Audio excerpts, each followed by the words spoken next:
In the Andes Mountains of Peru, a prosperous civilization that lasted 300 years was established by the Incas. The vast empire was home to over 10 million people who spoke over 20 different languages. While the Incas did not have a writing system, they were able to create an elaborate government structure, a tremendous agricultural system, and a great public works. 5 years before the arrival of the conquistadors, a devastating civil war erupted. The war resulted from succession wrangles between Atahaullapa and his half-brother Huascar. In 1532, Atahaullapa prevailed over his younger brother. When the conquistadors arrived, the new Emperor Atahuallapa was consolidating his rule. In this Liber-Tea series, we will be discussing the factors that led to the fall of the Inca civilization. During the 1500s, the Inca Empire was the largest in the world. It extended from Quito to Santiago, Chile in the south. The Inca Empire boasted of a huge population endowed with knowledge, great wealth, and an organized class system. With its great size and wealth, the Inca Empire appeared to be an unlikely victim of the conquistadors. The natives vastly outnumbered the conquistadors. While the decline of the Inca Empire is credited to a myriad of reasons, including the prevalence of foreign pandemics and advanced weaponry, historical records show us that the fall of the empire was also occasioned by the conquistadors' skillful manipulation of power. When Francisco Pizarro arrived at the shores of the Inca Empire in 1532, the empire was in the midst of a ferocious civil war. The two sons of the late Emperor Huayna Capac fought to succeed their father. Pizarro successfully convinced some of the belligerents to turn against their people. This helped him increase his small army, which only consisted of 180 men. Even with the reinforcements, it appeared to be outrageous that Pizarro could subdue the Inca Empire. The conquistadors manipulated ideological power to their advantage. Realizing the great power that the emperor wielded and the reverence accorded to him by the Incas, Pizarro publicly and ruthlessly executed Emperor Atahuallapa. This dismantled the Inca class systems to smithereens. Pizarro, in his quest to subdue the empire, murdered every Inca king he conquered. This was devastating to the Inca people, as Inca kings were considered living gods, the human embodiments of the sun god, Inti. Having annihilated their focus on worship and royalty, the Inca people subdued to the reign of the conquistadors. In November 1532, Francisco Pizarro arrived at the Inca town of Cajamarca. The emperor was at the town enjoying its hot springs and preparing to go to Cusco. Pizarro threw a feast in honor of the Sapa Inca, who had won a fierce battle against his half-brother. In the company of the emperor were over 30,000 Inca soldiers. The emperor obliged Pizarro's invitation and arrived with thousands of his men at the designated place. Surprisingly, they were all unarmed.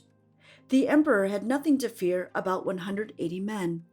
Secretly, the conquistadors conspired to ambush the emperor and his men.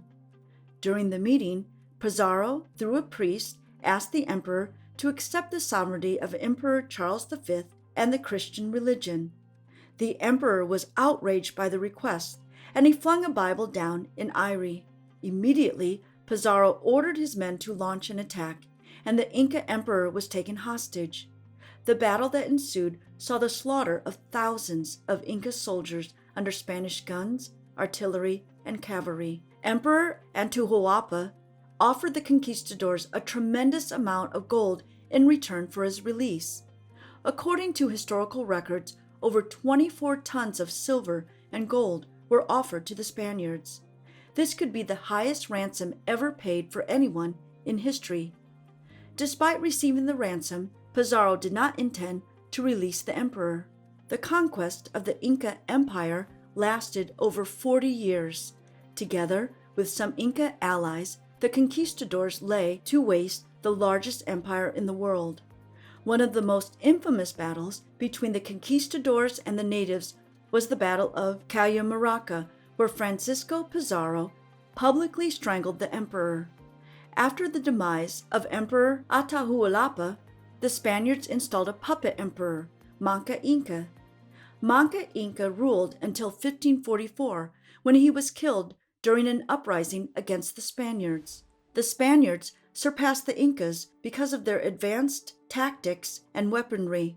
They also benefited from the help they got from their native allies who were keen to dismantle the existing class system. While the conquistadors played a major role in the decline of the Inca civilization, pandemics were a powerful but invisible enemy which weakened the Incas immensely. When the conquistadors arrived, they brought diseases that were foreign to the Incas. Most Spaniards of the time, for example, were survivors of the bubonic plague. Some of them may have been immune to it and were, therefore, carriers. Upon interacting with the natives, the Incas contracted the disease, which devastated them severely. Diseases such as smallpox also contributed to the weakening of the Incas. The pandemic spread across the empire unchecked, making the conquistadors' pursuit of conquest relatively easy. Historical records show that the pandemics that the Spaniards introduced to the Incas wiped out over 2/3 of the empire's population. Unlike other world empires like the Roman Empire, the Inca civilization ended as soon as it began. The civil war between Atahaullapa and his brother Huascar left the empire's army weakened after a long, protracted battle. While Atahaullapa won the throne, his rule did not last long. Shortly after assuming office, the Spaniards arrived and captured him during the Battle of Cajamarca. Later, despite paying a heavy ransom for his release, Pizarro publicly garroted him. A series of unfortunate occurrences led to the decline of the Inca Empire. Foreign pandemics ravaged the nation, claiming hundreds of thousands of able-bodied men and women. The public execution of their emperor was a big blow to the Incas, as they perceived him to be a demigod. In a nutshell, the Inca Empire fell because of advanced weaponry, pandemics, internal struggles, and the capture and execution of Emperor Atahuallapa. Thank you very much for joining us in this new and existing discussion regarding the decline of the Inca civilization. We do hope that this session has been beneficial and enjoyable to you. Like, share, and subscribe to Liber-Tea channel for more episodes on Native American history. You can also add to the conversation by commenting below. Let us know of other interesting facts you may know regarding the fall of this empire.